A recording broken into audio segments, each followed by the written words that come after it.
Hi everyone, Fluffy Waffles here. I have some exciting content for you guys regarding the artifact variants for the new season, Age of Duality.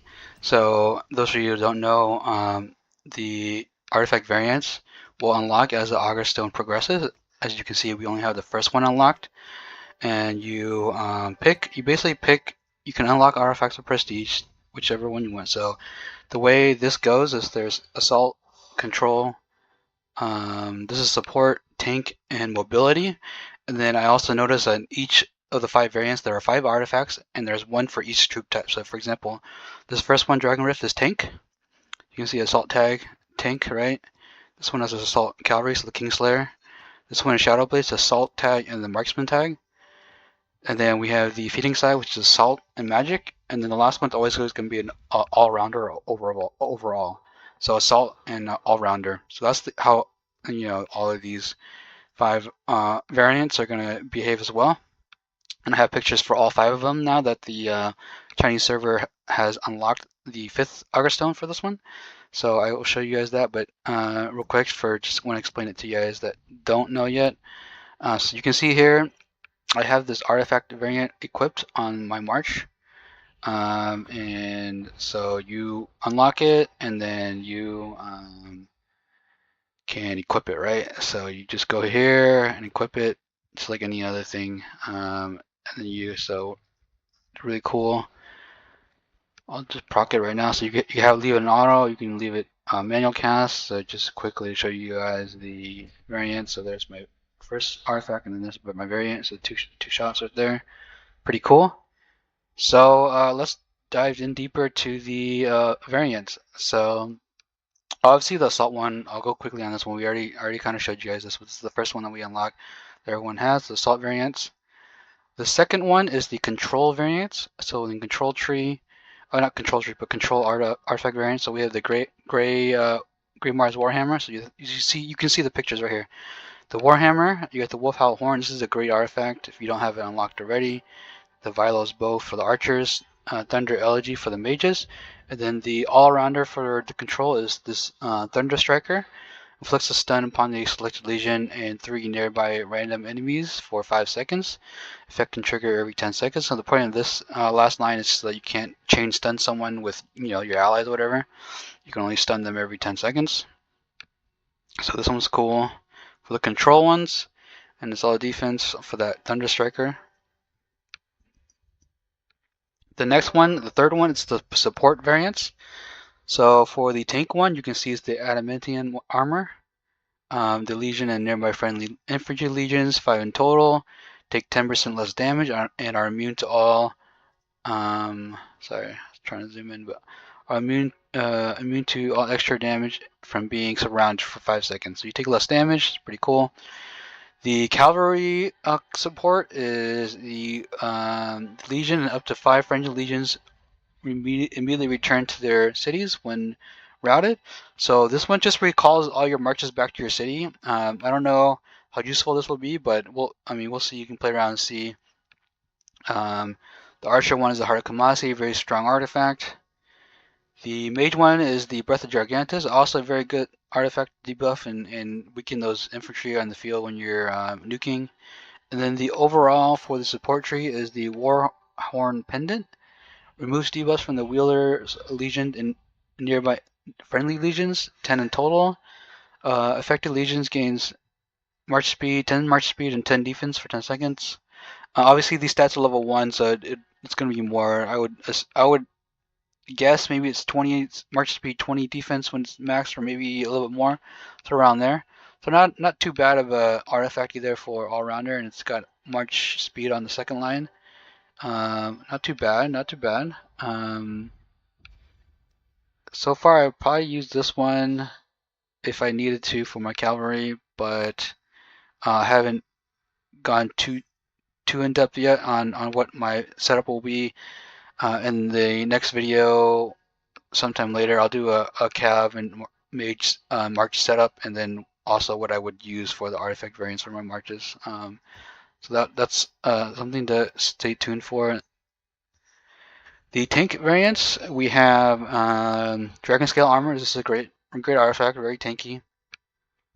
For the cavalry, we have Abyssal Mirror. So this is a tanky artifact.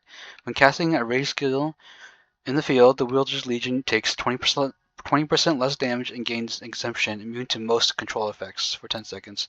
So this one's actually not too bad. I kind of think I like this one. A little bit more survivability, so this could be pretty good for cavalry. For the archers, it's the Windwalker's Talisman. Repels up to 3 nearby enemy legions for 5 seconds. Legions for the next 5 seconds. The Wielder's Legion is immune to all physical damage and gains 25% march speed. So for 5 seconds, you are immune to physical damage. So this is pretty strong for the marksman. It helps give you a little bit of a protection when you're getting charged by cavalry. You can pop this and then repel, a couple of those calves and then take less damage. So it gives you a little bit of survivability for 5 seconds if you get charged. So pretty cool there. For the mage one, we have the morning robes. The Wielder's Legion and nearby friendly legions, 5 in total, gain a shield. Shield factor 500. Each time the Wielder's Legion loses 20% of the maximum unit count. So every time you lose 20% of your maximum unit count, you get a shield for you and your allies. It's not too bad. Yeah, it's not bad. So you get that technically, what, four times a march if you go down to like dead. And then the overall one is the Icon of Helios. Heals a Legion, healing factor 1000, and removes all debuffs. So this just gives you a little heal and a debuff removal with Legion defense and Legion HP set on this. Not bad, not bad. And then the last one, and I just want to give a shout out to Huskiki and EIS, who has been giving me these screenshots from the Chinese server. So the Chinese server entered their KVK about 2 weeks before the Gen 1, 2 or 3 weeks before the Gen 1 world server, NA servers, not NA, but the global servers opened for their KVK. So that's why we're able to see a little bit earlier than the Gen 1 KVKs what all the variants are. So he would log in and show me, these when they unlock. So thank you, Huskiki, for doing that. I did bug him for quite a bit, seeing when these would unlock, and today they did finally unlock. So for mobility variants, we have Storm Arrows. This is very strong that it's there. This is going to be, I think, the top used variant because you can use this for your infantry, obviously. All the Blink imps that are out there, you can use this for your calves, which a lot of people do use it for calves, myself included. So yeah, it's going to be a top use for infantry and cavalry for sure. Because now you can use your inf artifact and then put this as a variant and still have your blink and have the survivability and tankiness of your regular tank artifact. So pretty strong. And then with calves, you can use the damage DPS artifact and just throw this as a variant and still have your blink. So very, very strong. For the cavalry specific mobility one, this is the Emissary's Boots. After a 3-second charge up, teleport the Wielder's Legions next to a selected enemy legion. The Wielder's Legion gains 250 rage and the target loses 20% march speed for 5 seconds. So this one's actually not as good as it sounds. It's kind of like a shadow step in World of Warcraft. If you guys have know World of Warcraft and you know the rogue, they have a shadow step skill where you can shadow step behind your target and attack. This is kind of similar to that. So when you cast this artifact, you charge up for 3 seconds and then you teleport to your target and you teleport in front of your target. So the reason why this is not going to be the greatest in on the field, on paper it's kind of cool, but in actual usability is not going to be, because as a cavalry you want to charge your enemy and close that distance by charging your enemy, so you get the unyielding rush and get the full 1000 rage proc. So when you teleport right on top of your enemy, you're not going to be able to unyielding rush. So you essentially are doing less, right? So you gain 250 rage here by teleporting next to them, but when you unyielding rush to them, you get 1000 rage. So in usability, this is not going to be great.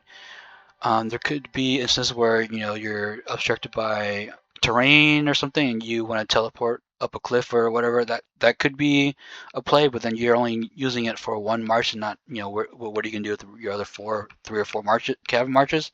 So I don't think I'll be using this one.